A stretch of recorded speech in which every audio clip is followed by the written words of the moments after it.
Good morning, everyone. It's Yvonne here to do your What's Cracking reading.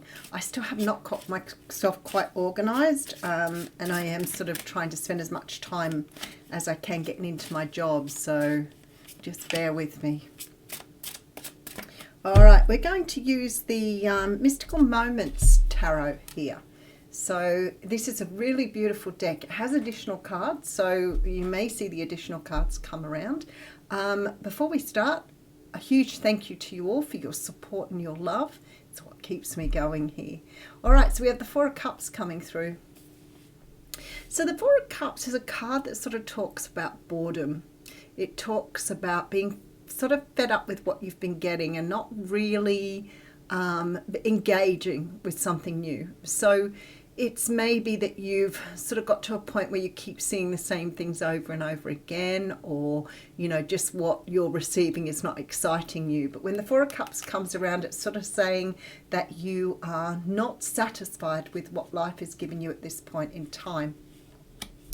Okay, so we have the Queen of Cups coming through. So I feel like here, this is a time, you know, sometimes people say to me, you know, things are really slow, nothing's happening, my life is really dragging, I feel like I'm stuck. And I say to people, this is the time when you need to focus on yourself. This is the time that Spirit is giving you to grow. So if that's the case and you feel like you're sort of in one place, then maybe start looking at something creative you can do. But certainly putting the energy and time back into yourself is a good use of time rather than sitting around waiting for things to get moving again, which of course is like the pot that never boils.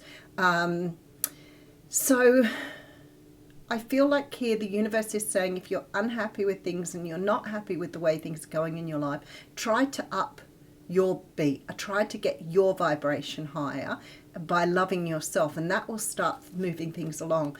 I sort of have this real feeling about this pearl and the pearls of life. So it's sort of this feeling of things are coming, but you're not quite ready for them. How better to speed them up, you know, than to actually put work into yourself. All right, we have the King of Cups right behind the Queen of Cups. So maybe you are waiting for a significant other. Maybe you're waiting for somebody to come into your life that you know, feel like somehow or another you're missing out on. Maybe you're not meeting the right person. I'm here to tell you somebody is definitely coming along here. This card is one of the additional ones in this deck, and the females appear as kings as well as the kings as well as the kings. But this particular card says to me there is somebody coming your way. We've had a lot of this lately with this whole water sign thing coming through, Cancer, Pisces, Scorpio. But as I say, don't focus too hard on the signs, because the King of Cups represents someone, very often a father figure to me, not so much a husband, but more a father figure. It can be somebody who is very full of love, who has not sort of expressed themselves or talked about that yet. Sometimes the king can be a little sort of, I almost want to say, doesn't share his feelings as well. So we definitely have somebody coming into the picture here. So I have the Two of Pentacles coming here with the Strength card. You see, this is exactly what's coming up at the beginning. Maybe you're so focused on something from your past. It could be somebody from your past here. Don't stay stuck in that past energy. There's a lot of energy here of healing. Now, when I see the Two of Pentacles, I always feel that there is a balance that's required here. Sometimes we can get very much in our heart space and think back to the past, when in reality, what's happening in your future is not sort of guiding you in the way you want it to. In order to move forward, you've got to let go of the past energy. That doesn't mean you let go of, you know, the good stuff that's happened, but you don't live there. I remember somebody saying that years ago, you know, it's okay to visit the past, but don't live there. If you're completely focused on the past and what's happened in the past, then you need to get in and do this work. You need to do the work around bringing this balance back in. It doesn't necessarily mean, you know, being always focused on what's happening in the future. I always say it's really something in life we have to learn to live in the moment. So we're not looking back, we're not looking forward, but we're living right here, right now, where we are. And when you get into that energy, things flow so much more easily.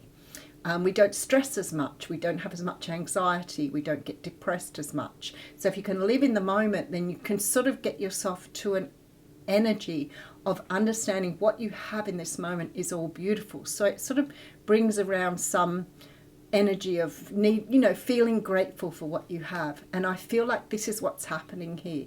There's a need, there's a balance required.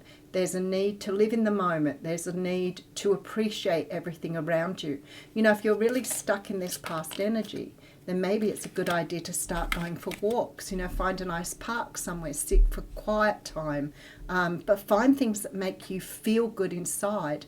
Creative stuff's really good for that, like painting, drawing, whatever it is for you. But this is a really important time for you, because I feel like somebody is coming in here, some sort of significant person is coming towards you, and you need to be ready. Otherwise, if you're stuck in that past energy, you're not really becoming the best possible version of yourself.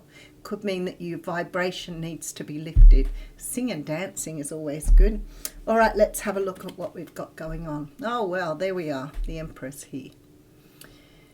The Emperor is a card that can sometimes feel a little cold, a little in control. Some people find it very difficult to let go of control. They're constantly trying to control their world. What does that mean? It means that you can't relax and allow things to unfold the way they should. You push against the universe trying to get them to happen. But we know that we have no control over what goes on in our lives.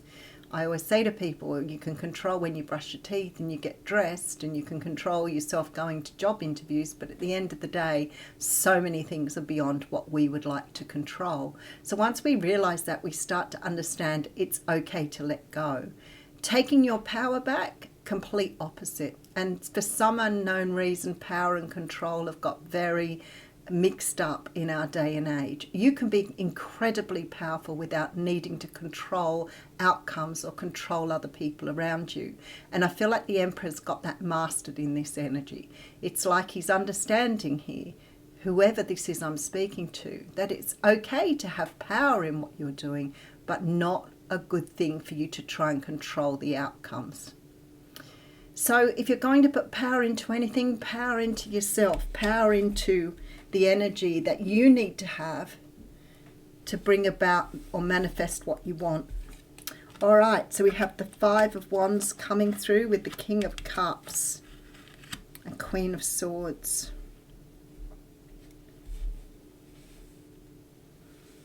I do feel like for whoever I'm speaking to that you do go backwards and forwards on something here. There's somebody here who sort of sits in the picture. The King of Cups coming around again, Cancer, Pisces, Scorpio. I feel like with the Queen of Swords here, you don't realise how much power you do have in your own life.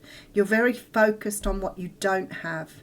And to me, that's an energy of lack, an energy of not having, rather than having an appreciation and being grateful for what you do have.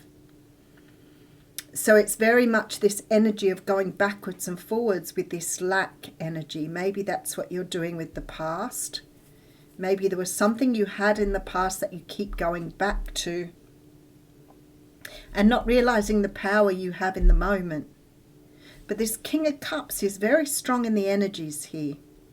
So I feel like either this person is somebody that you've had something with in the past, or missed an opportunity with them in the past. And I feel that's what keeps dragging you back. But you're being asked here, and with that Two of Pentacles that came up before, I feel like there's a real need for you to be logical and step out of your emotions for a little while and see things for what they really are. Because you're holding yourself back here from having what you want. Okay, which is the Ten of Cups. Look at that, Six of Wands, Ace of Cups. So there's love here, and there's a victory, and there's absolutely everything you want in the abundance of the Ten of Cups. There's a happy family, there's a happy life, there's enough to go round. But you're sort of stuck in this energy of, I almost want to say it's lack. And that's easy to do, especially if you're sort of recently sort of broken up with someone, or you've got somebody there that keeps drawing you back. Because what you do is you think about what you don't have rather than what you do have. And that's coming through very strongly. This person wants to come in and make a love offer. But I feel like here, especially with the Six of Wands here, that something is lacking within you that you need to work with to move forward here. Five of Swords as well with the Eight of Swords. Yeah. Okay, so this is definitely lack mentality. The Eight of Swords for me is being stuck in that cage. You've got yourself caged in and your wings want to fly. You want to get going, but you're unsure how to move forward here. The Five of Swords is sort of a similar energy where you're trying to work out how to walk away from something, even though you don't want to walk away. You know, sometimes we hang on to a person's memory and it's hard to let go of that memory. Why is it that it gets stuck there? Because I feel like you want to go. I feel like you want to move forward, but it's keeping you stuck. You sort of see this sort of half-blinded energy. There is somebody here that sort of is a memory for you, and you're hanging on to the memory. Maybe the memory makes you feel alive. Maybe it makes you feel complete. But I feel like you want to fly. So there's definitely a feeling here of needing to let go because you have the Justice card. So something that you need to let go of here. Something that you need to leave behind. And it could be part of your journey. It could be part of the karma, especially if you're feeling bound to somebody that you've had something with in the past. But you're not moving forward, so it's very hard for the energies to move when you're stuck. And the idea is you let go of that. You don't let go of the love, you don't let go of the memories, but you let go of the energy that keeps you trapped in that lack or that not having energy. Very hard to manifest from that point. All right, so we have the Four of Cups now. I see why. So maybe everything else that's coming along just doesn't cut it for you. I feel like you need to become the Queen of Cups in order for the King of Cups to come in. There is definitely with this Two of Pentacles a need for balance. And I feel like it's balancing with that Queen of Swords, maybe balancing your logical mind a little bit and getting out of your emotional body. There's definitely work to be done when the Strength card comes around. So we have the Six of Cups here being followed here by the Eight of Wands. There you go. See, you have to trust that there is communication coming in. I do feel that this person wants to move forward. Maybe they're waiting for your energy to change, your light to shine. They may be waiting for that beacon so they can see what they're working for or working towards. Maybe they're not feeling you at the moment. They're not feeling the love you have for them because you're trapped in some sort of sad energy here. But the communication is here and it is coming. All right, so we're going to read an oracle card today from the Elemental Oracle. Haven't used this one for a while. Some of them are quite complicated and I feel like it's hard to really understand them all. All right, this is called Bravery and it's Oceans. It's card number 30. I know that not everybody reads the oracle cards, but it's amazing how many times they resonate with the reading and probably give you a little bit more information. I feel like this card is going to be perfect for this reading. It says first, go forth and explore. You won't see much if you keep the shore always in sight. Be brave in your choices. This is not the time to be fearful. Someone who is close to you has a hidden side and it's best to be mindful of this in your decision making. So I feel like somehow or another you are wanting to move forward. And I feel like that shadow, that hidden side is maybe the side that says this person still loves you or wants to be with you. But you're so in your lack energy, maybe they won't come forward until you start to shine a little brighter. Maybe not, maybe it's not meant to be. Maybe you're meant to be moving on without them. And that's okay too. So this is very much about facing what you need to face with the bravery. I feel like especially with the oceans, it's like there's so much for you out there that you haven't explored. And you're keeping yourself stuck in this energy of sadness or lack. So I feel like what this card is saying to you and what Spirit is saying to you is go and explore. Get out there, have fun. You don't necessarily have to go running looking for another partner, but maybe you can go out there and just make friends, see the world, go on a holiday, open up yourself to something more here. I'll leave you with that. Thank you.